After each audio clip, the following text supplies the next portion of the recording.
ఎవరైతే గాంధీని మహాత్మా అలాగే ఫాదర్ ఆఫ్ నేషన్ అని చెప్పేసి పిలుస్తారో వాళ్ళ కోసం ఈ వీడియో.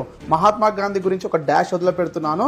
ఈ వీడియో చూసిన తర్వాత మహాత్మా గాంధీ గురించి మీరు ఏమనుకుంటున్నారో ఆ డాష్ లో కామెంట్ చేయండి. ఇదే మహాత్మా గాంధీ భారతదేశాన్ని విడగొట్టినప్పుడు మన భారతదేశానికి ఎంత అన్యాయం జరిగిందంటే దాదాపు 40 లక్షల మందికి చావుకి కారణమైనాడు మహాత్మా గాంధీ.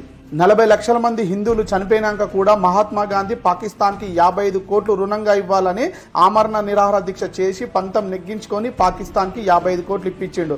పాకిస్తాన్ వాళ్ళు అదే 55 కోట్లతోటి మన భారతదేశ హిందూ ప్రజలను చంపి మన భారతదేశానికి పంపించారు. ఇదే మహాత్మా గాంధీ భారత్ పాకిస్తాన్ విభజన జరుగుతున్నప్పుడు ముస్లింలు ఎంతో మంది హిందువులని చంపుతున్నా కూడా మహాత్మా గాంధీ మాట్లాడుతూ తమ మరణానికి దారి తీసినప్పటికీ హిందువులు ముస్లింలపై ఏమాత్రం కోపం కానీ ప్రతీకార భావాలు కానీ పెంచుకోవద్దని చెప్పేసి చెప్తాడు.